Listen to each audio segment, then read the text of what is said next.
ఆంధ్రప్రదేశ్ విడిపోయిన తర్వాత తెలంగాణ ఆంధ్రప్రదేశ్ విడిపోయిన తర్వాత 2 పార్టీలు చంద్రబాబు నాయుడు గారు ఒకసారి వైఎస్ఆర్ సిపి నుంచి జగన్మోహన్ రెడ్డి గారు ఒకసారి పాలించారు. ఈ పాలనలో ఎవరి పాలన నచ్చింది నీకు? ఇక్కడ చంద్రబాబు మొట్టమొదటిసారిగా ఈ రాష్ట్రం విడిపోయిన తర్వాత ఈ రాష్ట్రం మొత్తం కూడా రాజధాని లేక ఇబ్బంది పడే కాలంలో ప్రతి మానవుడు కూడా తిండికి లేక ఆంధ్ర రాష్ట్రం అనేది ఎన్నో రకాలుగా ఇబ్బందులు పడే సమయానికి ఆయన ముఖ్యమంత్రి అయిన తర్వాత ఆయనకుండా విజనతోటి, ఆయనకుండా తెలివితేటల జ్ఞానంతో ఒక రాజధానికి 36,000 ఎకరాలని సేకరించి ఒక రాష్ట్రానికి రాజధాని కావాలని చెప్పేసి 35,000 ఎకరాల్లో టెంపరీగా పరిపాలన భవనాలు, ఆ తర్వాత హైకోర్టు భవనాలు కట్టేసి అక్కడ ఈ రాజధాని ఇది ఆంధ్రప్రదేశ్కి అని చెప్పేసి దాని పేరు అమరావతి అని చెప్పేసి పెట్టి ఈ రాష్ట్రానికి ఒక రకమైన విజన్ చూపించాడు. ఆ తర్వాత పేదలకు కానీ చదువుకున్న కుర్రోళ్ళు నిరుద్యోగంగా ఉండే వాళ్ళందరికీ కూడా ప్రతి ఒక్కళ్ళకి కూడా ఆయన అతను స్కిల్ డెవలప్మెంట్ అని చెప్పేసి పెట్టి ఆ స్కిల్ డెవలప్మెంట్లో ప్రతి ఒక్క మానవుడికి చదువుకున్న ప్రతి ఒక్కడికి ఆడు ఏం పని చేస్తాడో ఆ పనిలో వాడు తెలివితేటల్ని ఉండ జ్ఞానాన్ని బయటికి తీసి ప్రపంచ దేశాలకు పంపించిన ఒక మంచి జ్ఞానవంతుడు చంద్రబాబు నాయుడు గారు. ఆ రకంగానే అధికారంకి వచ్చిన తర్వాత కూడా ఎవరికి ఎట్లా ఇయ్యాలో ఆ రోజుల్లో ఉన్న ఆర్థిక ఇబ్బందుల్లో మానవుడికి డబ్బు లేకపోతే ఏ ఇబ్బందులు పడతాడో, తిండి లేక ఏ బాధలు పడతాడో అదే బాధలను అనుభవిస్తూ రాజధాని సరిగ్గా లేని రోజుల్లో కూడా ఆయన బస్సులో కూర్చొని అధికారాన్ని చేస్తూ ఒక రాజధాని కూడా సక్రమైన పద్ధతిలో లేకుండా కేంద్ర గవర్నమెంట్ తోటి మాట్లాడుకొని సఖ్యతతోటి కొంతవరకు తీసుకొచ్చేసి మరి పోలవరం ప్రాజెక్ట్ అని కానీ దగ్గరగా 75% దగ్గరగా పూర్తి చేసేసాడు ఆయన. మరి అదే అమరావతిని ఇప్పటిదాకా ఇప్పుడు ఏ రాష్ట్రంలో తీసుకున్నట్టయితే మన భారతదేశం మొత్తంలో ఏదన్నా ఉన్న ప్రభుత్వము ఒకటి స్కీమ్ తీసుకొచ్చింది.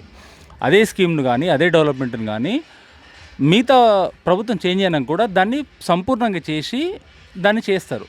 కానీ ఈ ప్రభుత్వం వచ్చిన తర్వాత అమరావతిని అక్కడ నిలిపివేయడానికి కారణం ఏంది? ఇక్కడ ఒకటి ఉంది సార్, ఇది ఏంటంటే ఈ మానవులందరూ ఈ రాష్ట్రంలో ఉన్న ప్రజలందరూ కూడా ప్రతి ఒక్కరు కూడా నీతివంతమైన పాలన కోరుకోవాలి. ఓటుకి డబ్బులు ఇటు నేర్చుకున్న తర్వాత ప్రతి ఒక్కరు కూడా డబ్బులకు అలవాటు పడి తప్పు జరగకపోయినా కానీ మంచిదాన్ని కూడా తప్పని చెప్పి జనంలో ఒక ఫోకస్ని చూపించాడు జగన్మోహన్ రెడ్డి గారు. కానీ ఇప్పుడు జగన్మోహన్ రెడ్డి గారు అది కాదు నేను చూపిస్తా అని చెప్పేసి వాలంటీర్ వ్యవస్థ కానీ సచివాలయ వ్యవస్థ కానీ ఇలాంటివి తీసుకొచ్చి చేస్తున్నారు కదా, ఇది నచ్చలేదా మరి మీకు? ఈ వాలంటీర్ వ్యవస్థ మీద కనపడకుండా ఆర్థిక దెబ్బ తగులుతుంది. ఈ వాలంటీర్ అన్న అతను గవర్నమెంట్కి సంబంధించిన క్యాండిడేట్ కాదు, గవర్నమెంటు రిక్రూట్మెంట్ చేసినాడు కాదు. అర్థం కాల, దేంట్లో నుంచి అతనికి జీతాన్ని నువ్వు ఏర్పాటు చేస్తున్నావు, ఎక్కడ డబ్బులు తీసుకొచ్చి వీళ్ళకి నెలకి వేస్తున్నావు, ఇది ఎవరికి అర్థం కాదు.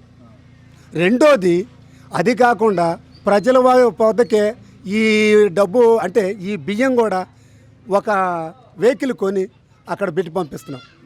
ఆ తర్వాత అతనికి వెహికల్కి డబ్బులు ఇవ్వాలా, అతనికి జీతం ఇవ్వాలా. అది కాకుండా ఉండ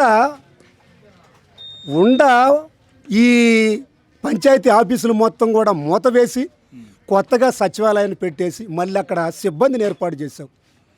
అక్కడ పోతే పేటలో మాకు అక్కడ ఎంఆర్ఓ ఆఫీస్ ఉంది. ఎంఆర్ఓ ఆఫీసులో ఉండేవాళ్ళు నిద్రపోతున్నారు, ఇక్కడ మాత్రం వీళ్ళని పెట్టావు, వీళ్ళు నిద్రపోతున్నారు. అక్కడ వాళ్ళేం చేయాలి, ఇక్కడ వీళ్ళేం చేయాలా, వీళ్ళకి జీతాలు ఎక్కడి నుంచి ఇవ్వాలా? ఇది మొత్తం కూడా ప్రజలకి ఇబ్బందికరమైన మరి లోడ్ బడ్జెటే కదా. పైగా ఇది కాకుండా కూడా వచ్చే ప్రతి ఒక్క కులాలకి మరి వాళ్ళకి సపరేట్గా నువ్వు సపరేట్ చేసి ఒక కులానికి వచ్చేసి ఒక దీన్ని పెడుతున్నానని చెప్పేసి అవి సక్రమంగా మాకు వచ్చినాయా? రాల. ఇప్పుడు మాకు ఎస్సీలకి ఇవ్వాల్సిన రిజర్వేషన్ ప్రకారం నువ్వు మాకు ఇచ్చావా? ఇవ్వాల. పైగా ఆ డబ్బుల్నే నువ్వు మళ్ళీ నీ ఇష్టం వచ్చినట్టు దానికి వాడుకుంటున్నావు. పైగా ఇక్కడ జరుగుతుంది ఏంది? ఇసుకని నువ్వు బ్లాక్ చేసినందువలన కింద కూలోడి దగ్గర నుంచి పైన వ్యాపారస్తుడి వరకు మొత్తం కుదేలైపోయింది. ఎందుకు? కరెంటు సామాను కొనాలి, ఫర్నిచర్ సామాను కొనాలి, ఇనుము కొనాలి, సమస్తం కూడా సిమెంట్ కాడి నుంచి ఇంటికి కావాల్సిన మొత్తం కూడా ఈ కొనే ప్రతి ఒక్కటి కూడా వ్యాపారస్తుడి కాడి నుంచి కింద పని చేసుకునేవాడి వరకు కూడా మొత్తం నష్టం జరిగింది. 100కు వచ్చి 10 మందే కడుతున్నారు తప్ప 90 ఇళ్ళు కట్టడానికి సిద్ధంగా లేరు. ఎందుకు? ఇసుక ఆయన చంద్రబాబు గారు ఉన్నప్పుడు 500 రూపాయలకే ట్రక్కు ఇసుక. మరి ఇప్పుడు నవరత్నాలు అని చెప్పేసి నవరత్నాలు అమలు చేయడం జరిగింది కదా, నవరత్నాలు మీకు నచ్చలేదా? అసలు నవరత్నాలు ఇవి కూడా దయగారు. ఎందుకంటే ప్రతి మానవుడు గనక సుఖంగా బతకటానికి నేర్చుకుంటే పని చేయడానికి సోమవారం అయిపోతాడు. అర్థం కాల? ఇప్పుడు ఓరికిస్తానంటే ప్రతి ఒక్కడు ఎగబడతాడు కాదా? ఇప్పుడు నువ్వు ఓరికిస్తున్నావు, ఎంత ఇస్తున్నావు నువ్వు మాకు? సంవత్సరానికి వచ్చి ఒక పిల్లోడికి 15,000 వేస్తానన్నావు. ఓకే, వేసావు. ఆ తర్వాత మళ్ళీ 45 సంవత్సరాల వాళ్ళకి 18,000 కాడికి వేస్తానన్నావు, వేసావు. సంవత్సరానికి వచ్చి నువ్వు ఇస్తున్న బడ్జెట్ ఇది. అంటే ప్రతి ఒక్క ఇంటికి ఈ డబ్బులు తినే ఈ డబ్బులతోనే వాళ్ళ జీవితాలు మొత్తం 365 రోజులు గడుస్తున్నాయా? మరి మేము చాకరీ చేసుకోవాలిగా. మరి నువ్వు ఎందుకు ఇస్తున్నట్టు మాకు అయ్యి? దేనికి ఇస్తున్నట్టు? అది గవర్నమెంట్కి నష్టమా లాభమా? దాన్ని చూపించి నువ్వు లిక్కర ఏ రకంగా అమ్ముతున్నావు? గవర్నమెంట్కి సంబంధం లేకుండా ప్రైవేటు సంస్థలను పెట్టేసి నువ్వు ఈ జనాన్ని అందరిని కూడా మత్తుకు బానిసలను చేసావు కదా. వాళ్ళందరి పరిస్థితి ఏంది అప్పుడు? మరి వాళ్ళందరూ కూడా రోగాలు వచ్చి జబ్బులు వచ్చి పాపం వాళ్ళు ఆడపిల్లలు ఎంత ఇబ్బంది పడుతున్నారు. మొగుడు వచ్చి ఇంటికి వచ్చి తాగి కొట్టటము, మరి డబ్బులు ఇవ్వకపోతే మళ్ళీ తన్ని ఇన్ని తాకట్టు పెట్టి తీసుకెళ్ళి మళ్ళీ తాగటము. ఈ రకంగా ప్రతి ఒక్క మానవుడు ఇబ్బంది పడుతున్నాడా లేదా? అయితే 100కు వచ్చి ఎంతమంది తాగుతున్నారు? 100కి వచ్చి 85 మంది తాగుతూనే ఉంటారు, నాలాంటి ముసలోడు తప్పనిచ్చి. ఆ రకంగా ప్రతి ఒక్కళ్ళు కూడా ఈ రకంగా నువ్వు ఇచ్చే దానికోసం ఆశపడి ఈ రాష్ట్రం ఇవాళ 11 లక్షల వేల కోట్ల రూపాయలని అప్పు తీసుకొచ్చి ఈ రాష్ట్రాన్ని అప్పుల తోవలో ముంచేసి నువ్వు ఎక్కేటప్పుడు 70 రూపాయలు పెట్రోల్ ధర. ఇవాళ నువ్వు ఎక్కిన తర్వాత ఎంత? 125కు పోయింది, ఇప్పుడు 120కి వచ్చింది. 120 నుంచి మళ్ళీ ఇప్పుడు తగ్గించారంటే 100 రూపాయలకి వచ్చింది. అంటే ప్రధానమంత్రి గారు ఇవాళ చిలకలూరుపేటకు మీటింగ్కి వస్తున్నాడు కాబట్టి ప్రజల్లో ఒక రకమైన మరి అలజడి ఉంటుంది కాబట్టి ఆటోమేటిక్గా ఎలక్షన్లు వస్తున్నాయి కాబట్టి ఆంధ్ర రాష్ట్రమే కాకుండా ఇవాళ త్రోట్ ఇండియా మొత్తం కూడా కేంద్ర గవర్నమెంట్ అంటే ఈ ఎంపీ పోస్టులుగా అంటే ఎంపీ ఎలక్షన్ కానీ లేకపోతే ఈ మామూలు అసెంబ్లీ ఎలక్షన్లు కానీ ఇవన్నీ కూడా వస్తున్నాయి కాబట్టి జనంలో ఒక రకమైన సింపతి వస్తుంది కాబట్టి ఇది జనంలోకి పోకూడదు, తగ్గించవనే మాటే రావాలి తప్ప పెంచావనే మాట రాకూడదని చెప్పేసి ఎలక్షన్ ముందుగా మీరు చేస్తున్న స్టంటే తప్ప ఇదేమన్నా ఉందా? ఇప్పుడు ఈయన మాకు ఇస్తున్నాడు, ఇప్పుడు అంతకుముందు ఇచ్చాడా?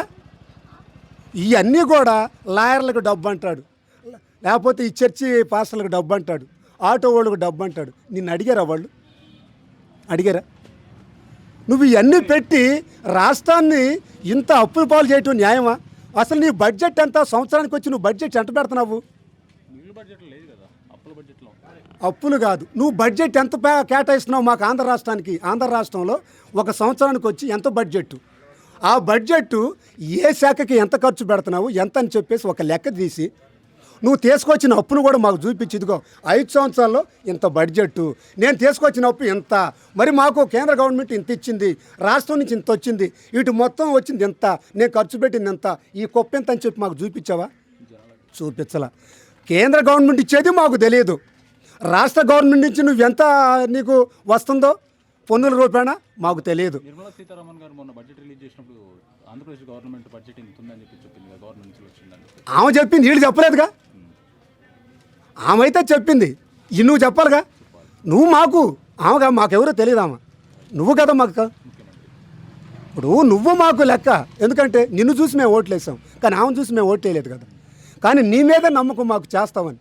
కానీ నువ్వు చేసిన తర్వాత ఏం చేసావు? ఈ రాష్ట్రానికి ఏం చేసావు? 3 రాజధానులు అన్నావు. 3 రాజధానుల పరిస్థితి ఏంది?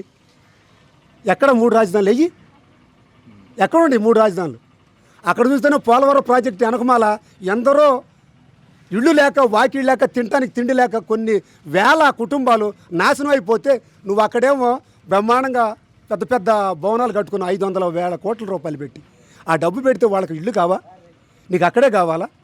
ఇక్కడ రాజధాని లేదు, అక్కడ రాజధాని కడతా అన్నావు. మరి అక్కడ కడతా అన్నావు కర్నూలులో, అక్కడ లేదు, ఇక్కడ లేదు, ఎక్కడా లేదు. ఎక్కడ చేస్తావు? మళ్ళీ ఇప్పుడు చూస్తేనో కొత్తగా ఆయన సుబ్బారెడ్డి గారు ఏం చెబుతున్నాడు? మళ్ళీ హైదరాబాదే మనకి రాజధాని అని చెబుతున్నాడు. ఒప్పుకుంటారా వాళ్ళు? అంటే జనాన్ని తప్పుదోవ పట్టించేసి మీ ఆలోచన విధానంతో ప్రతి ఒక్కరిని పిచ్చోళ్ళని చేసి మీ మాటలే జనానికి అవన్నీ కూడా పొద్దాక ఈ టీవీల్లో సెల్లుల్లో చూపిస్తా ఈ పిచ్చి గుంపుని డబ్బులతోటి వీళ్ళందరితోటి. అసలు నేను ఫస్ట్లోనే చెప్పా, ఎప్పుడు ఈ వాలంటీర్లను పెట్టేటప్పుడే చెప్పా. అయితే అప్పుడు నా మాట నేను పిచ్చోళ్ళ కనపడ్డాను కాబట్టి ఎవరిల్లా ఈ వాలంటీర్లు అందరూ కూడా వైఎస్ రాజశేఖర రెడ్డి గారు అబ్బాయి జగన్మోహన్ రెడ్డి సైనికులు. ఈ వాలంటీర్లు అందరూ కూడా ప్రజలను మేలు చేయడానికి వచ్చిన వాళ్ళు కాదు. ఆయన 50 ఏళ్ళకు ఒకరిని పెట్టి 50 ఏళ్ల చేత ఓట్లేపించడానికి పెట్టిన సైనికుడు అని చెప్పేసి నేను అప్పుడే, ఇప్పుడు కాదు, ఆయన ఫస్ట్లో పెట్టినప్పుడు 5 సంవత్సరాల క్రితమే. కానీ నేను పిచ్చోళ్ళకి కనపడ్డాను. ఇలా ఏం జరిగింది? అది కాదా? 50 ఏళ్ళకి నా సైనికుడు ఉన్నాడని చెబుతున్నాడు. ఓటేయకపోతే ఇంటింటికి బొమ్మలు అతికిచ్చాడు. ఇందుకు మా ఇళ్ళ మీద నీ బొమ్మ ఏంది? మా ఇళ్ళ మీద మీ బొమ్మ ఏందండి? అసలు ఎవరన్నా రాజధానిని ఎవరన్నా తాకట్టు పెడతారు? నువ్వు తాకట్టు పెట్టావు, ఓకే, తాకట్టు పెట్టావు. ఇవాళ తీసుకురాని బాకీ ఎక్కడుంది? మా చిలకలూరుపేటలో గాంధీ పార్క్ తాకట్టు పెట్టావు, హాస్పిటల్ తాకట్టు పెట్టావు, మరి ఎంఆర్ఓ ఆఫీస్ తాకట్టు పెట్టావు. సమస్తం కూడా తాకట్టులోనే ఉండే. ఏ తాకట్టు లేకుండా ఉంది? ఇవాళ ఆంధ్ర రాష్ట్రంలో అన్ని తాకట్టులోనే ఉండే కదా. ఇవాళ మా ఇళ్ళు కూడా తాకట్టులోనే ఉంది కదా. మమ్మల్ని అందరం చూపించే కదా నువ్వు డబ్బు తీసుకొచ్చింది. 11 లక్షల వేల కోట్లు నిన్ను చూసి ఇలా ఈ ఆంధ్ర రాష్ట్ర జనాన్ని, ఈ ఆంధ్ర రాష్ట్ర ఆస్తిని చూసి నీకు డబ్బు బాకీ ఇచ్చారు. అంతేగా నువ్వు మనగోడవని, ఈ దేశానికి ఉద్ధరిస్తావని, దీన్ని తిరగేస్తావని పోయిన వాళ్ళందరికంటే నువ్వు తెలియకెళ్ళవడమనే ఇలా వీళ్ళందరూ ఆస్తులని చూపించి నువ్వు బాకీ తీసుకొచ్చావు. ఇవాళ ప్రతి ఒక్క మానవుడు ఎవరైనా సరే ఈ ఆంధ్ర రాష్ట్రంలో పుట్టినవాడు ఇల్లుండా, వాకిలుండా, మోటార్ సైకిల్ ఉండా, పొలం ఉండా, ఉద్యోగం ఉండా అన్నీ కూడా తాకట్లు పెట్టి ముందు మీదే 25 సంవత్సరాలకు ముందే అప్పు తీసుకొచ్చి పెట్టాడు. ఇంత జరిగితే ఇప్పుడు దాకా కూడా ఈ ఆంధ్ర రాష్ట్రానికి రోడ్డు సరిలేదు. అభివృద్ధి అంటే ఏంటండి? అభివృద్ధి అంటే ఏంటి? అంటే నా పిల్లలని, నా కాపురాన్ని నేను జాగ్రత్తగా పెంచి పెద్దోళ్ళని చేసి ఒక ఇల్లు కట్టించి వాడికంటూ ఒక 2 ఎకరాల పొలం కొని వాడికంటూ మంచి చదువు చదివించి ఒక ఉద్యోగం చేయించి రాబడి ఉంటే దాన్ని అభివృద్ధి అంటారు. అట్లా కాకుండా నేను కూడా తాగి తందనాలు ఆడి ఇల్లు మొత్తం వాకిళ్ళు మొత్తం పాడైపోయి నాశనం అయిపోతే దాన్ని అభివృద్ధి అంటారు. అదే ఇవాళ జరుగుతున్న సిచ్యువేషన్. నువ్వు తప్పు చేస్తూ ఎదుటి వాడిని కూడా తప్పు అని చూపించడం అనేది, నీకు ఉండ కేసులు, నీకుండ బాధలు, నీకుండ ఇబ్బందులు, ఇవన్నిటిని కూడా రూపుమాపుకోవడానికి నీకు పదవి అవసరం. పదవి లేకుండా నువ్వు ఉండలేవు. ఎందుకంటే పదవి లేకపోతే నిన్ను ఇమ్మీడియట్గా తీసుకెళ్ళి లోనేస్తారు.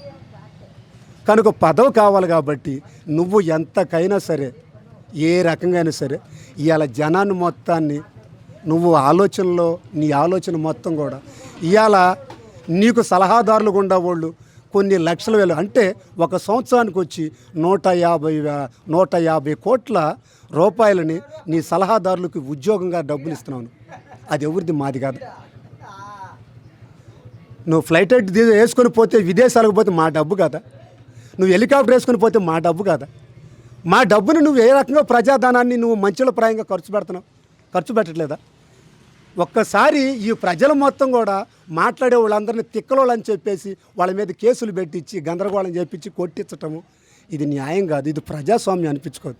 ప్రజాస్వామ్యం ఏ రకంగా ఉండాలంటే వాడు తప్పు చేసినా కానీ క్షమించే దయాగుణం ఉండాలి. అరే వాడికి ఏం తెలియదులే పోనేండ్రా, కానీ మాట్లాడిన వాళ్ళందరినీ తీసుకొచ్చి కొట్టించి పెడితే అది ప్రజాస్వామ్యం అట్టయిద్ది, ప్రజాగుణం అట్టయిద్ది. మరి ప్రేమానురాగాలు అట్టుంటాయి.